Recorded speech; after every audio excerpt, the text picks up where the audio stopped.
글로벌 경쟁력을 가진 기업과 그 CEO들의 리더십에 의해 좌우될 미래 사회에서 우리가 살아남기 위한 최고의 제안. 선진 경영 기법의 전문가이자 혁신적 전략가인 글로벌 CEO들에게 그 노하우를 배워보자. 글로벌 CEO에게 가장 중요한 역할은 다가오는 미래를 예측하고 준비하는 일입니다. 따라서 글로벌 리더에게 있어서 새로운 미래에 적합한 인재를 발굴하는 것은 숙명적인 일입니다. 오늘 조동성이 만난 글로벌 CEO에서는 아시아 태평양 14개 국가에서 미래를 이끌어갈 인재 개발에 힘쓰고 계신 듀퐁 아시아 태평양의 김동수 사장을 만나겠습니다. 1802년 미국의 작은 화학 공장에서 출발. 과학에 기초한 원료와 기술 개발을 통해 인류의 삶에 혁신을 가져온 듀폰은 205년의 전통을 자랑하는 세계적인 과학 기업이다.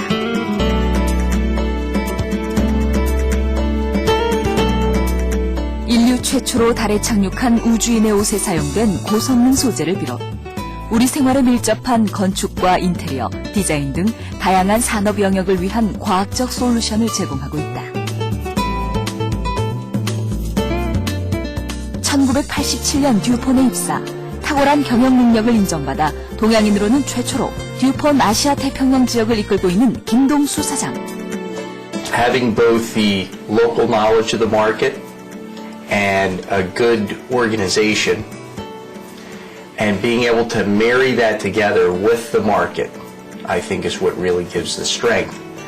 And I think that DS's leadership with that kind of insight has really made the region strong, both externally and within DuPont.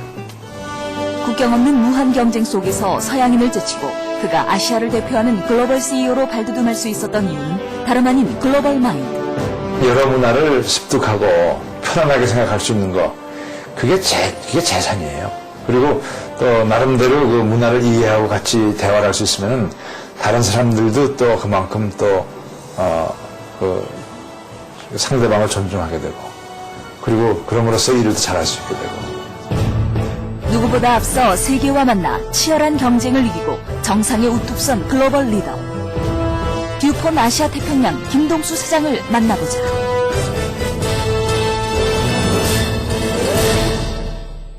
안녕하십니까. 안녕하세요. 네.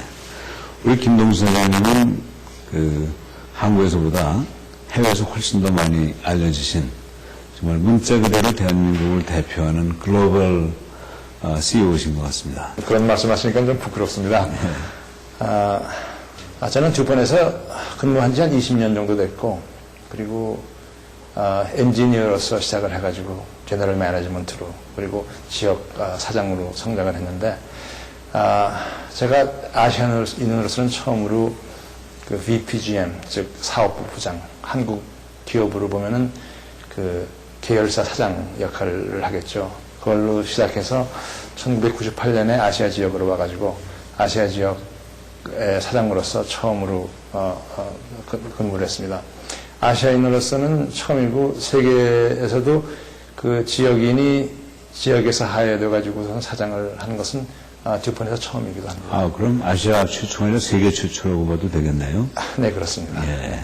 근데 그렇게 정말 전통을 자랑하는 EI 듀퐁에 그 미국 사람들의 그 콧대 높은 그 자존심을 어떻게 한국인으로서 극복하셔서 이런 큰 일을 하게 되시는지, 전통적으로 미국 사람들이 맡던 일인 것 같은데요. 네, 그렇습니다. 어떻게 그게 가능했습니까?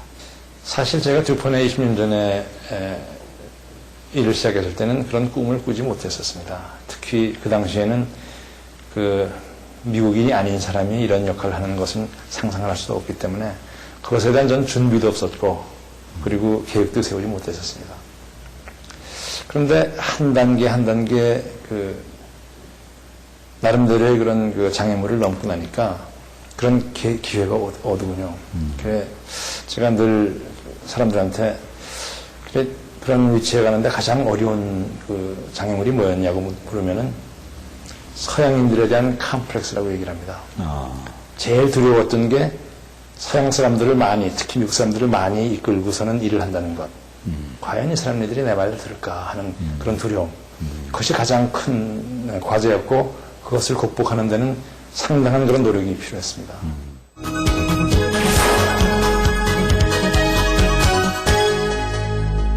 우리 김 선생님 키가 꽤 크신 것 같은데요. 우선 키로는 전혀 컴플렉스 안 느끼실 것 같은데요. 얼마나 되십니까, 키가? 전 180cm가 되는데요. 글쎄, 저 키로나 아니면 그런 그 용모로서의 그 컴플렉스라고 하는 거는 제 생각에는 비교적 쉽게 깰 수 있는 거라고 생각합니다. 뭐가 어려웠어요? 더 중요한 거는 그 마인드셋이에요. 마인드셋. 다시 말해서 컴플렉스라는 것이 어떻게 생겨나느냐 하는 걸 보면은요. 네. 이것이 남이 우리한테 준 것이 아니고 서양 사람들이 동양 사람한테 준 것이 아니고 동양 사람들이 그냥 취한 거더라고요. 스스로 느끼는 거예요. 네. 그렇기 때문에 나름대로 그런 준비하는 과정이 있겠지만은 이것이 별게 아니구나 라고 하는 것을 깨달은 순간 그 순간에 세상이 달라져 보이더라고요. 근데 그러려면 자기에 대한 준비 같은 게 좀 필요하지 않을까요?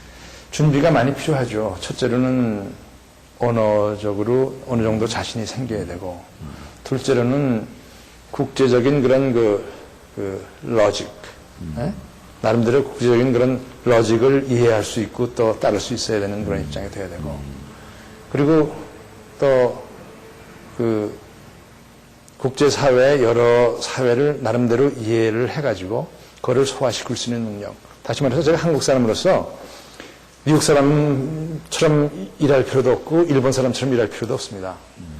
단지 그 사람네들의 문화는 충분히 알아야죠.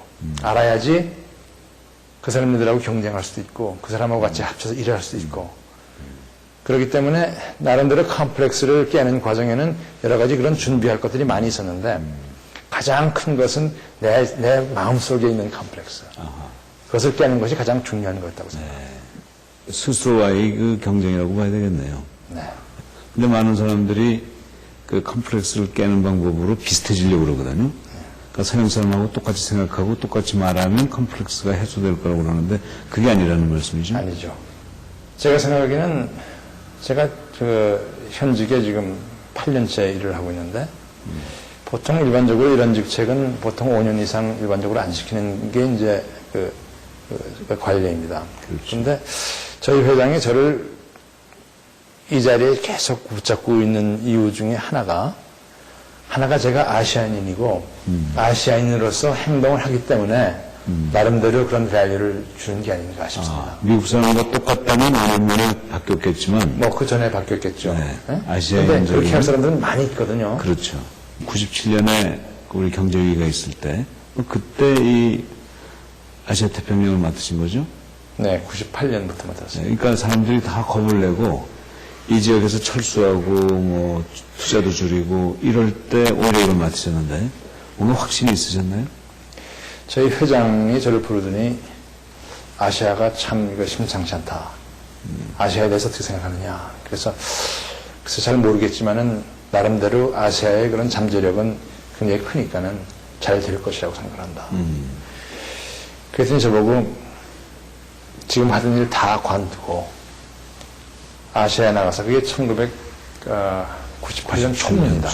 네. 97년 11월에 났다고 보통 얘기하니까 한 두세 달 초인데 앞으로 한 2달 내지 3달을 거쳐가지고 아시아의 현 상황을 분석을 해가지고 자기한테 보고를 해달라고 하더군요. 그래서 제가 90일은 너무 긴 것 같고 60일을 하겠다. 그래가지고 제가 쓴 보고서가 60day study입니다. 60day study. 60일의 연구죠. 그래서 그동안에 제가 아시아 각국을 다니면서 약 100여 명의 리더들하고 인터뷰를 하고 그리고 나름대로 그런 그 공부를 많이 했습니다. 그때 제가 보고한 것은 아시아의 펀더멘탈은 기초는 굳건하고 이거는 단순히 환난일 뿐이지 경제난이 아니다. 그리고 이거는 멀지 않아서 곧 개선되고 그리고 듀폰은 여기서 계속 투자해야 한다 하는 그런 보고서를 제가 길게 냈습니다. 그때 회장이 그걸 쭉 보시더니 그러면 당신은 아시아에 나가서 공부를 해라. 아시아에 대해서 자신 갖고 있는 사람은 당신밖에 없으니까 당신 외에 누가 일을 하겠느냐. 그래가지고 제 전임자가 거기 들어간 지 한 1년도 안 됐는데 전임 저하고 바꿔가지고 제가 1998년 10월부터 일본에서 근무를 했습니다. 저는 그때 저로서는 개인적으로 큰 기회라고 생각을 했던 것이 워낙 그때 기업 성적이 나빴기 때문에 제가 이렇게 생각했어요. 이제 갈 길은 위박이 없다. 그러네요. 이것은 내가 여기서 내 능력을 충분히 한번 보여줄 그런 좋은 기회다라고 해서 참 기쁘게 나와서 일을 했습니다. 그리고 1999년부터 나름대로 성장 시작했는데 무섭게 성장하더라고요. 일본은 또 아주 막강한 일본 사람도 있고, 근데 일본 사람이 일본의 아시아 태평양 본사를 안 맡고 한국 사람이 맡는다는 건 또 하나의 컴플렉스고 또 하나의 벽 아닙니까? 그건 또 어떻게 극복하셨어요? 일본 사회에서 한국인의 위치는 지금도 쉽지 않습니다. 글쎄 말이에요. 네. 그리고 한국인으로서 그 일본 사회에서 저보다 훨씬 나이 많은 되게 일본의 CEO들은 보통 지금은 좀 젊어졌습니다만은 60대 중반 내지는 후반 그렇겠죠. 그런 사람들하고 처음에 제가 50대 초에 같이 일을 시작할 때는 상당히 어려운 점이 많이 있었습니다. 그때 저를 나름대로 그걸 코치를 해준 사람이 있는데 우에무라라고 하는 저희 듀폰에서 일하다가 퇴직한 중령이 있었는데 그분이 그러더라고요. 당신은 어느 나라 사람이라고 생각하는 것을 잊어버려라. 당신은 듀폰의 책임자고 듀폰의 책임자로서만 행위해라. 그러면 다른 문제가 다 없어질 것이다 라고 얘기를 하더군요. 그래서 내가 나라는 사람을 가지고 그리고 어느 회사를 대표한다는 그런 입장에 대해서 일을 해야지 뭐 내가 어느 나라 사람이고 뭐가 옛날에 일본하고 한국하고 관계가 어땠고 뭐 그런 걸 가지고 따지면 안 되겠더라고요.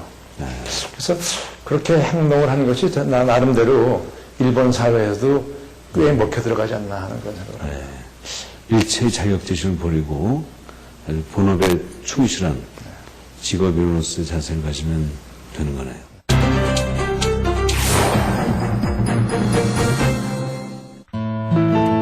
스스로에 대한 강한 자신감으로 서양인에 대한 컴플렉스를 극복하고 당당히 글로벌 리더의 자리에 선 김동수 사장. 해방 후 모두가 어려웠던 시절, 10남매의 막내로 태어나 넉넉지 않은 집안 환경에도 불구하고 배움에 대한 열정 하나로 미국행을 택할 정도로 그는 도전 정신이 강한 사람이다.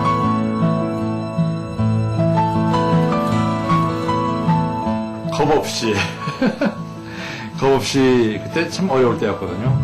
집에서도 많이 도와줬지만은 그 당시 한국하고 미국의 그 스탠더드의 차이는 컸기 때문에 가서 우리 때 갔을 때 모든 사람들이 고생 많이 했어요. 지금 대학생들은 상상할 수 없을 정도로 어려웠죠. 부족한 학비를 벌기 위해 일과 공부를 병행해야 하는 힘든 생활이었지만 그런 순간에도 웃음과 여유를 잃지 않았던 그. 이는 현재의 그가 있기까지 가장 소중한 자산이 되기도 했다. 열심히 일도 하고 공부도 하고 그리고 그게 어려운 과정이었어요. 그래서 그런 것을 제가 지금 아름답게 보는 게 그게 참 나를 강하게 성장할 수 있는 그런 바탕을 마련해줄 때가 아니냐 싶어요. 최고의 자리에 선 지금도 그의 도전은 멈추지 않는다. 요즘 그의 새로운 도전 과제는 한글 타자. 오랫동안 해외에서 생활하다 보니 한글보단 영어가 익숙한 탓에 손놀림이 마음 같지 않다. 한국으로 오고 나서 한타를 많이 쓸 그런 이유가 있었는데 제가 좀 게을러가지고 연습을 안 했어요. 그래서 제가 지금 하려고 노력을 하고 있습니다. 근데 한 달 전보다 서너 배 빨라진 게 이래요. 새로운 것에 대한 두려움 없이 부딪혀 이겨내는 그에게서 우리는 진정한 리더의 모습을 본다. 엔지니어로서의 경영자, 물론 많은 분이 바꾸고 있습니다만 경영자로 변신하는 이 과정도 쉽지는 않으셨을 것 같은데. 그건 저한테는 굉장히 중요한 질문이십니다. 제가 엔지니어로서 대학에서도 훈련을 받았고 그리고 제 커리어의 15년간을 엔지니어로서 공장 짓고 설계하고 가동하고 하는 것을 수차례 해왔는데 그리고 공장장으로서 근무를 하고 있었는데 그때 저의 그 보스가 저보고 네가 이런 물건을 만들고 있는데 그리고 제가 처음 그 공장장으로서 일할 때 만든 물건이 한국에서 뷰타사이트라고 하는 것인데 그것이 자동차하고 자동차 사이에 들어가는 폴리머입니다. 네. 그래서 그것이 어떤 충격이 가해졌을 때 유리가 산산조각이 나지 않고 유리 상태가 그대로 유지되는 그런 특별한 폴리머인데 그거를 판매도 한번 해보지 않겠느냐고 묻더라고요.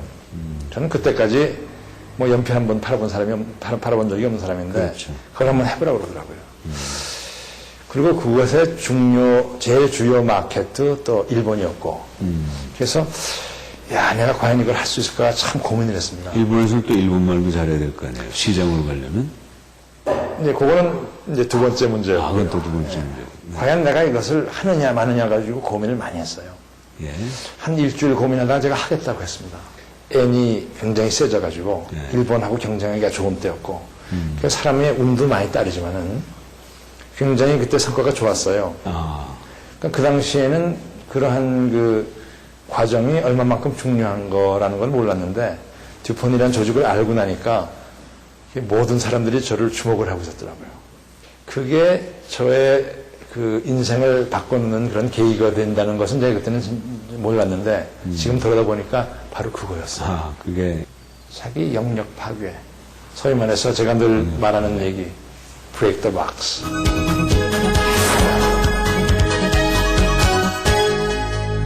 break the box. break the box라는 말을 제가 많이 씁니다. 하루에 한 3번은 씁니다. 왜냐하면 그것이 모든 사람들이 성장하는데 가장 중요한 요소라고 생각하기 때문에 자기 영역 파괴를 계속해서 새로운 거를 배우고 또 그런 새로운 영역이 자기의 컴포트 존이 들어오게 하는 그런 break the box라는 말을 우리나라 말로 표현하면 우물안 개구리가 되지 말아라 이런 뜻이 되겠죠. 그렇죠. 그리고 넓게 보면은 나는 뭐든지 할 수 있는 사람이다 라고 하는 그런 자신감을 가지는 거. 경험하지 못했던 그런 기회가 있을 때 많은 사람들이 그 자기 박스 안에 들어가서 나오지 않으려고 하는 현상인데 그걸 깨신 거네요. 사람의 성장을 하려고 하면은 그런 성장의 그 고통이 따른다. 뭐하고 비교를 하느냐면 개를 보면 개는 탈바꿈을 해야 크지 않습니까? 그렇죠. 탈바꿈을 안 하면 인간도 클 수가 없어요. 근데 탈바꿈이 저같이 뭐 엔지니어가 세일즈로 가는 그런 것도 탈바꿈이지만은 한국이라는 그런 조직에서 일하다가 미국이라는 같은 조직에서 일하는 거 그것도 탈바꿈이고 그렇죠. 여러 가지 종류의 탈바꿈이 있어요. 특히 요새 같은 때는 우리 커스터머가 매일 바뀌는데 그 커스터머의 기호를 따라서 가는 것도 탈바꿈이고 지금 뭐 전화 하나 쓰려도 얼마나 배울 게 많습니까? 그런 전화나 컴퓨터나 그런 새로운 거를 배우는 그런 과정도 굉장히 힘들지만 탈바꿈이고 이런 탈바꿈의 연속이 그 비즈니스맨이나 아니면 모든 사람들의 그런 그 삶이라고 생각합니다. 그리고 한번 탈바꿈을 해서 그게 성공적인 과정을 겪으면 그다음부터는 탈바꿈이 두렵지 않아지는 한 번 성공하고 두 번 성공해지면은 점점 더 쉬워지는 거죠. 그리고 탈바꿈을 하고 나면은 자기 영역이 그만큼 커지기 때문에 그 다음에는 탈바꿈이라는 것이 훨씬 더 쉬워지는 과정이 되죠. 그렇죠.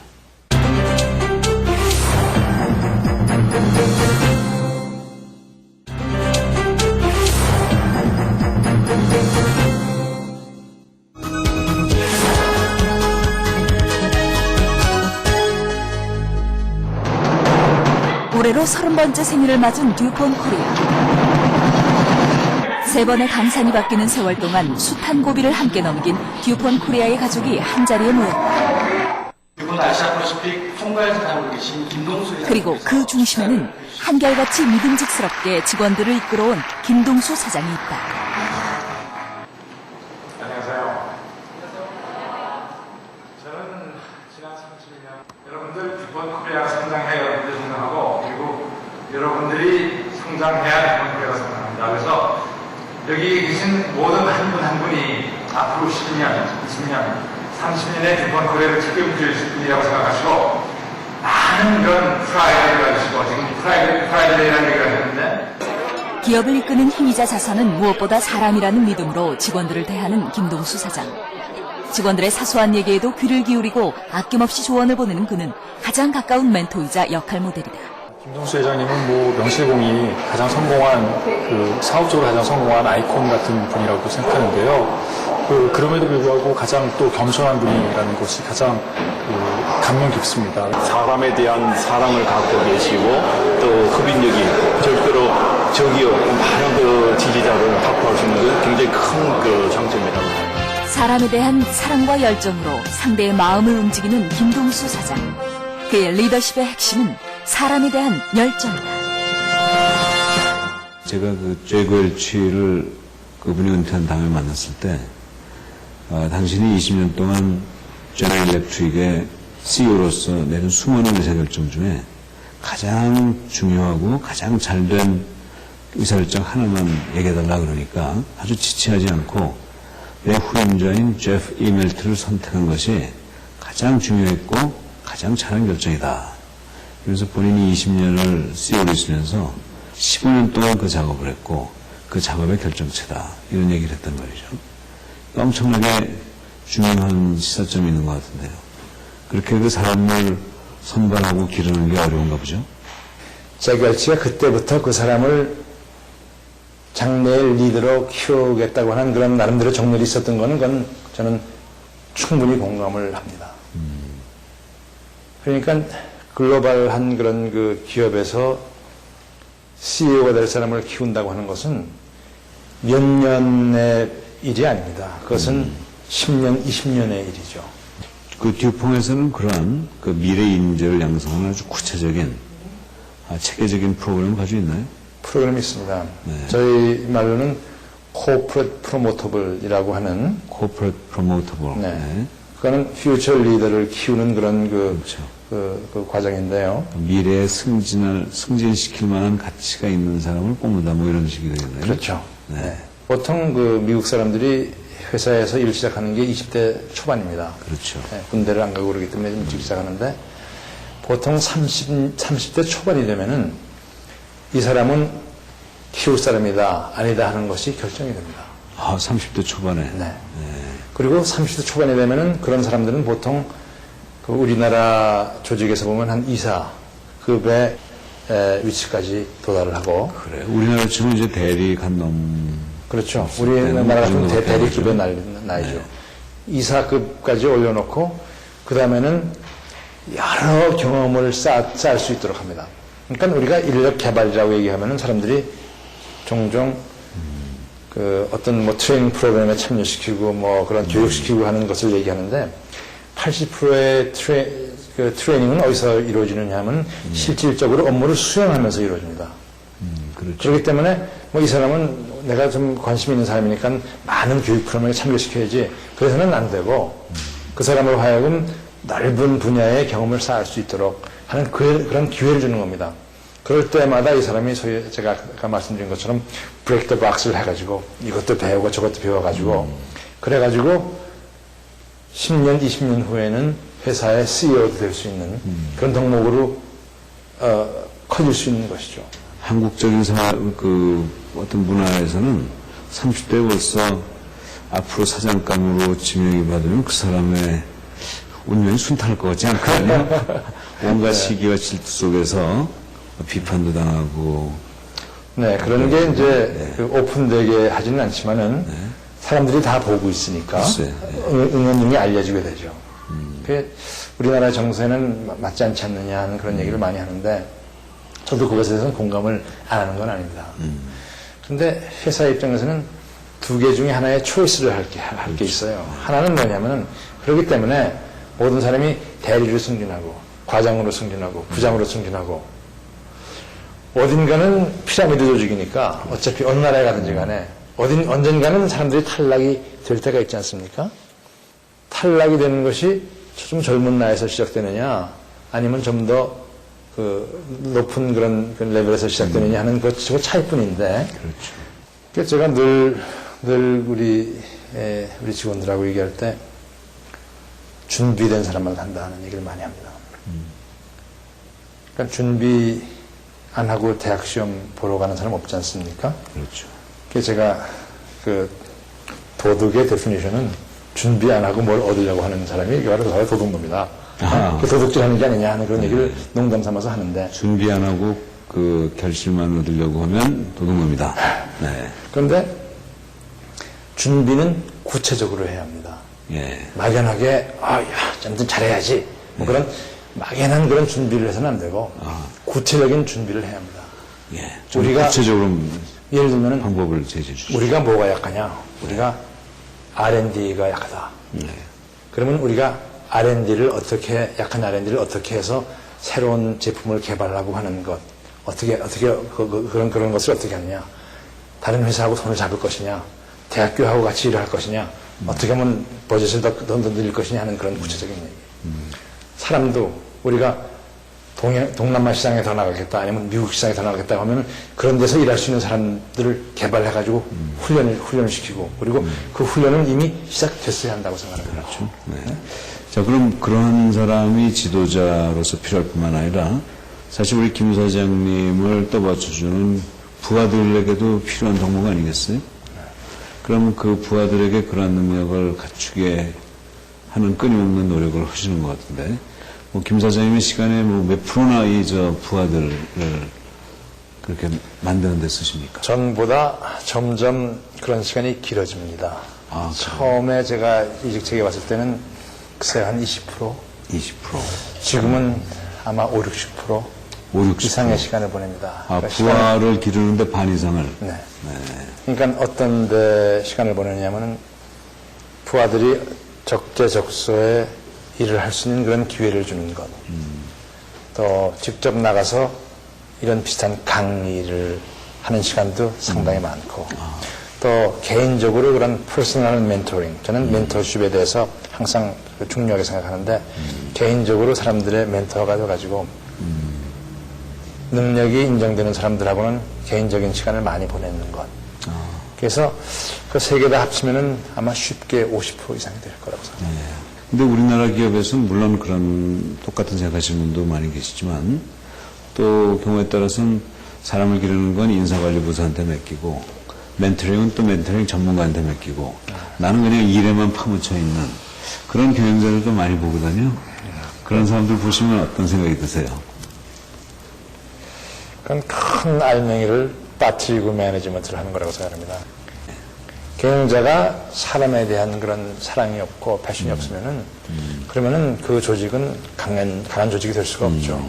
저는 그 하루에 24시간 중에 10시간을 하든 5시간 하든 20시간 하든지 간에 적어도 사람을 위해서 일하는 시간은 반은 돼야 한다라고 생각합니다. 근데 그 말씀을 듣는 많은 한국 경영자들이 난 그런 면에서는 합격점이다 이렇게 생각하실 수 있을 것 같아요. 왜냐하면 이제 근무 시간 끝난 다음에 되게 많은 조직에서 상사들이 부하들이랑 자 우리 가서 저녁이랑 것도 먹자 또 소주 한 잔 걸치자 그래가지고 밤새 부하들이랑 식당에서 술집에서 시간 보내는 사람들 많거든요. 그럼 그분들은 내가 이렇게 그 부하들과 시간 많이 쓰니까 이거 정말 우리 김 사장님 말씀하신 걸 그대로 지키는 거 아니냐 이렇게 생각하실 수가 있는데 전 그건 착각인 것 같죠. 그런 것이 그 나름대로 어떤 그런 그 소프트 멘토링이 될 수는 있죠. 소프트 멘토링. 그렇지만 그것만으로는 아마 안 된다고 생각합니다. 그리고 그런 자리에서도 어떤 대화가 왔다 갔다 하느냐 하는 것도 중요한 것이죠. 그게 중요하죠. 저도 그런데 가끔 참여해보면 윗사람이 자기 얘기만 하지 밑에 사람 얘기를 들을 생각은 안 하죠. 그게 또 하나의 큰 문제점이라고 생각합니다. 그 리더가 얘기를 들을 수 없는 리더는 경쟁력인 리더가 앞으로 될 수 없다고 생각합니다. 왜냐하면 옛날에는 리더가 그 정보를 많이 갖고 있었는데 나름대로의 그 네트워크를 통해서 정보를 많이 갖고 있었는데 지금은 조직원들이 정보를 갖고 있습니다. 오히려. 네, 오히려 인터넷이 그런 시스템을 통해 가지고 그렇죠. 조직원들이 정보를 갖고 있기 때문에 리더는 그 정보를 들어가지고 그거를 사업에 이용을 하려고 해야지. 그렇죠. 리더가 가르쳐 가지고서는 조직원이 따라 가지고서는 이제는 경쟁력이 있을 수가 없습니다. 그건 옛날 사회죠. 최근에 그 존 네스비트라고 메가 트렌드로 유명한 그 미래학자라기보다는 하여간 미래를 읽는 그런 분을 만났는데 그분이 그런 얘기를 하더라고요.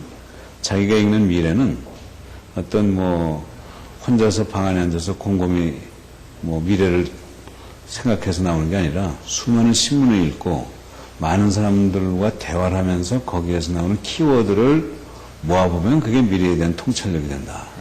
지금 말씀하시는 거하고 일치하는 것 같은데. 네, 그래서 제가 좋게 읽은 책 중에 하나가 섬기는 리더라는 그런 책이 있습니다. 섬기는 리더. 네. 그러니까 이제 조직을 바른 삼각형으로 그리지 않고 거꾸로 된 삼각형으로 그려가지고 그렇죠. 리더가 조직원들이 충분히 일할 수 있는 그런 나름대로 받침돌이 되는 그런 그 리더십의 그 스타일이 바뀌는 거. 위에서 군림하지 않고 밑에서 받치는. 네. 그걸 실천하고 계신 거네요. 노력하고 있습니다. 예.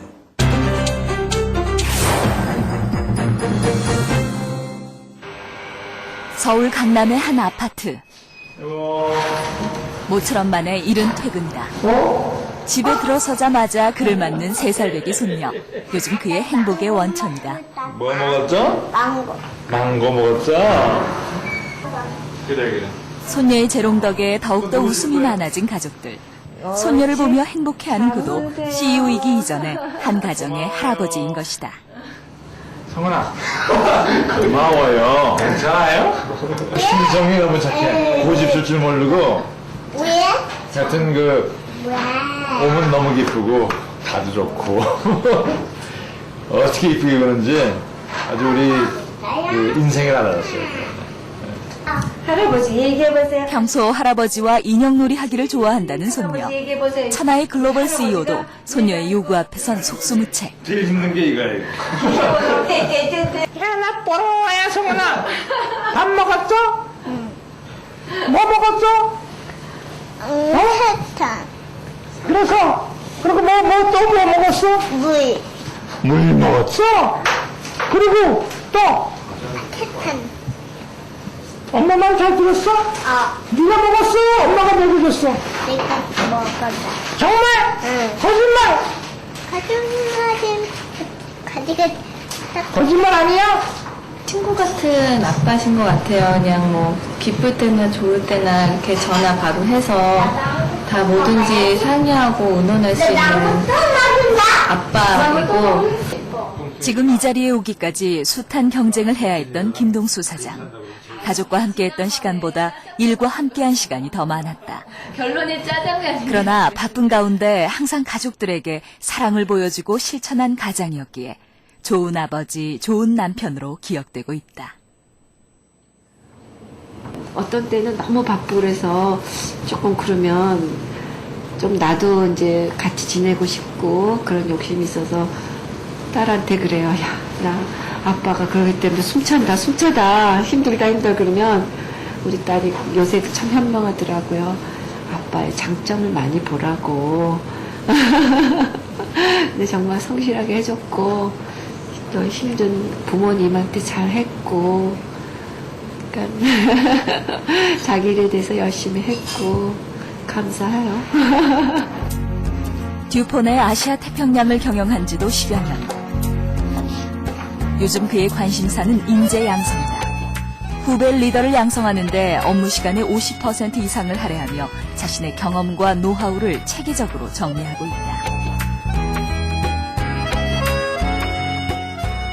CEO로서 오래 일을 하다 보니까 결국은 그 퓨처 리더들을 기르는 거 그거 이상의 그 중요한 일이 없더라고요. 보니까 사람들을 기른다 하는 거는 그건 그 우리들의 그 가장 지어진 가장 큰 그 의무라고 생각을 해요.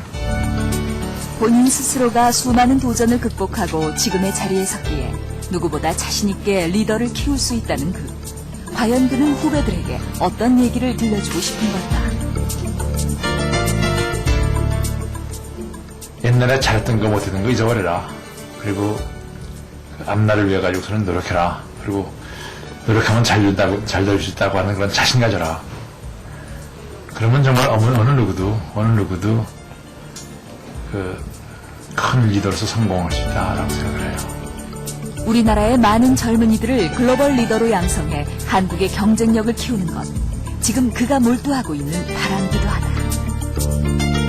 듀퐁에서 그 인재 개발할 때, 그 특히 리더로서의 그 개발하는 데 있어서, 교육에서도 좋고 선발할 때도 그렇고, 어떤 것을 기준으로 해서 교육을 시키고 선발하나요? 첫째로는 그 일에 대한 열정입니다. 열정. 또 일에 대한 열정이 있고 또 나름대로의 결과를 낼 수 있는 능력이 있어야죠. 그러한 것이 없이 인정받는 경우는 뭐 거진 없다고 봐도 되겠죠. 둘째로는 인테그리티. 인티그레이티. 네. 나름대로의 그런 덕목을 보는데 이 사람은 솔직하고 그리고 원칙을 따르는 그런 사고방식을 가진 사람. 그런 사람을 또 중요시합니다. 왜냐하면 그것이 기업의 경쟁력에 결국에 가서는 큰 도움이 되기 때문입니다. 세 번째는 자기 준비할 줄 아는 사람. 계획을 세우고 자기가 열심히 준비해가지고 새로운 잡에서 아니면 그 다음 잡에서 일할 수 있는 것을 미리 나름대로 열심히 노력하는 사람. 그러니까 어떻게 보면은 계속적으로 브레이크 더 박스를 할 수 있는 그렇죠. 그런 사람. 그리고 그다음에 사람 사랑하는 사람. 사람을 사랑하는 결국은 리더는 사람을 어떻게 쓰느냐. 그래서 조직을 얼마만큼 강하게 만드냐 하는 것이 리더의 역할인데 사람을 좋아하지 않고 저희 회사에서 부서장급까지 올라간 사람들은 제가 보지를 못했습니다. 말씀하신 한 단어가 정말 가슴에 콕콕 와서 박히는데요. 첫 번째가 이제 패션, 열정이고, 두 번째가 integrity. 사실 미국의 표현 중에 he's a man of integrity. 그러면 그게 최상의 표현 아니겠어요? 그렇죠. 그리고 비즈니스맨으로서도 가장 중요한 최고고. 두 번째. 그 다음에 세 번째가 준비, preparedness. 역시 준비를 통해서 끊임없이 자기의 그 역량을 넓혀나갈 수 있는 그런 사람. 그 다음에 love, 사랑. 아유, 황홀해지는데. 그럼 듀퐁의 그 리더들은 전부 이 네 가지 덕목을 다 가지고 있다 이런 얘기죠?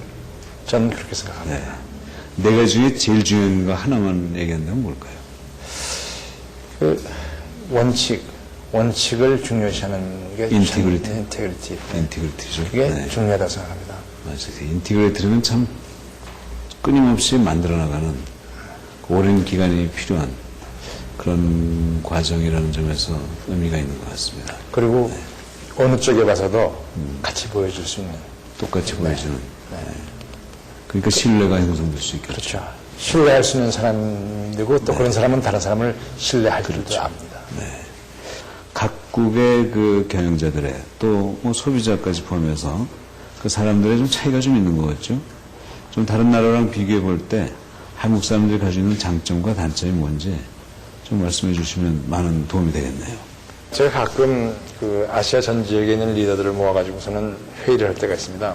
거기에는 각 나라의 사장급들도 있고 또 비즈니스 책임지는 사람들도 있고 여러 가지 펑션을 책임지는 사람도 있습니다만은 같이 토의하는 과정에 제가 이렇게 쭉 볼 때 어떤 걸 느끼냐면은 아시아 태평양 지역의 서쪽에서 동쪽으로 올수록 사람들이 조용해집니다. 인도 사람들이 더 말이 많아요. 아하, 그러니까 인도 사람들, 그런 사람들 말 많고, 아시안 사람들 말 많고, 중국 사람들 좀 말 좀 하고, 한국, 일본으로 가면 조용합니다. 아, 그래요? 그래서 그 리전에서 비교적 인정을 못 받아요. 왜냐하면 일반적으로 글로벌 스탠다드는 가만히 있는 사람은 뭘 모르는 사람으로 인정을 하기 때문에 실력은 있지만은 인정을 못 받아요.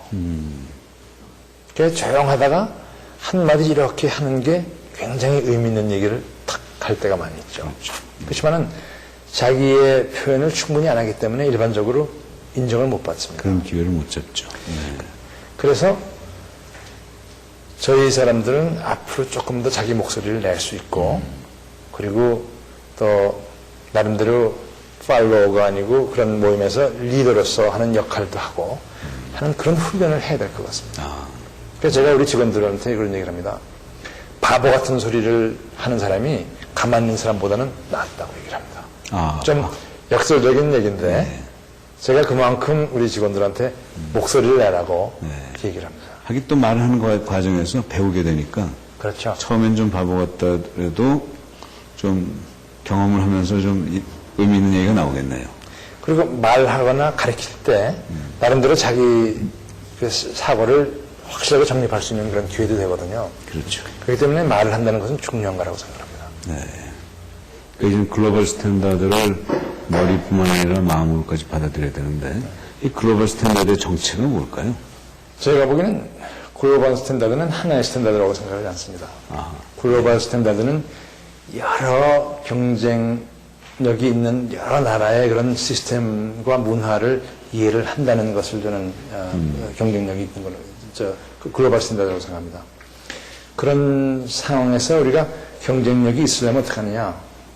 우리가 상대방을 알아야 합니다. 우리 커스터머를 알아야 되고 우리 경쟁사를 알아야 되고 그 나라의 그 문물을 알아야 되고 많은 것을 알아야 합니다. 그리고 나서 중요한 것은 그렇기 때문에 그 사람네들이 하는 거 그대로 쫓아서 하려고 하면은 저는 그건 안 되죠. 네, 저는 안 된다고 생각합니다. 네. 그것을 다 알고 제가 제 목소리를 내면서 우리 나름대로의 그런 그 독창적인 어떤 제품을 개발하고 경영 방식을 설정하고 경쟁을 해야지 남을 모방해가지고서는 항상 팔로워가 되지 리더가 될 수가 없습니다. 그래서 항상 남을 알고 그리고 내가 그 잘 아는 남을 이길 수 있는 그런 그 입장이 되는 것이 가장 중요하다고 생각합니다. 세계적인 기업에 계시다 보니까 아까 언어 말씀하셨는데 영어가 중요한 것 같아요. 근데 우리나라 사람들이 영어 교육 정말 많이 받으면서도 제대로 된 영어를 구사하지 못하고 있는데 또 그게 항상 약점이 되고 있는데 그래서 뭔가 좀 확실한 비결이랄까요? 좀 그런 언어 면에서 커뮤니케이션 면에서 대등한 컴플렉스를 벗어버릴 수 있는 그런 방법은 없을까요? 저는 말을 쓰는 방법밖에 없다고 생각합니다. 언어만큼 그 많은 노력이 필요한 것이 없다고 생각을 하는데 네. 우리가 충분히 말을 할 기회도 피하고 말을 안 하려고 합니다. 저희 미국 회사지만은 가끔 회의를 할 때 미국 사람들이 참여를 하면은 직원들이 좀 싫어합니다. 왜냐하면 미국 사람이 한 사람만 있어도 영어를 해야 되거든요. 그렇죠. 그럴 때 좀 그런 것에 대해서 좀 불평하는 사람들이 없지 않은데 제가 그럽니다. 아니 그만큼 영어를 할 수 있는 그런 기회가 그만큼 좋은 데가 없는데 왜 안 하느냐고 말이에요. 일부러 돈 내고 그 미국 사람들 초청해가지고 그 공부를 해야 될 입장의 사람들이 왜 안 하느냐고. 그렇죠. 평생 업무에서도 영어를 한국 사람들끼리라도 영어를 하는 그런 습관을 가지라고. 그러니까 여러분들이 가져야 될 초이스는 그렇게 해서 언어를 익히든지 아니면 글로벌 리더가 될 그런 희망을 버리든지 둘 중에 하나를 취해야지 양쪽을 다 가지라고 하는 거는 그건 도덕주의나 마찬가지죠. 네. 지금 우리 김 사장님 뵈면 뭐 청년 같으시거든요. 앞으로도 뭐 무슨 일이든지 아주 청년같이 하실 것 같은데 글로벌 기업에서의 정말 엄청난 한국 사람들이 좀처럼 갖기 어려운 이런 경험을 정말 우리 사회에 전수시켜 주셔야 될 거 아니겠습니까? 구체적인 생각을 하고 계신가요? 앞으로 계속해서 어떤 형태로든 간에 후배 양성에 그리고 FTA 온 세계의 FTA가 이루어질 텐데 그때 경쟁력이 있는 그런 후배를 키우는데 제 시간을 쓸 계획입니다. 아직 뭐 구체적인 그런 일은 시작하지 않았습니다만은 나름대로 그런 많은 마음의 준비 그리고 또 구체적인 지식의 정립 같은 것을 하려고 노력을 하고 있습니다. 네. 오늘 우리 김동수 사장님을 통해서 아시아인 최초로 세계 기업의 CEO가 되시고 또 더 나아가서 세계 최초로 많은 역할을 하시고 계시고 또 그렇게 하실 그런 분이 어떤 분인지 또 그런 분으로부터 앞으로 우리가 어떻게 살아야 되고 준비를 해야 될지 많은 공부를 했습니다. 감사합니다. 네, 감사합니다.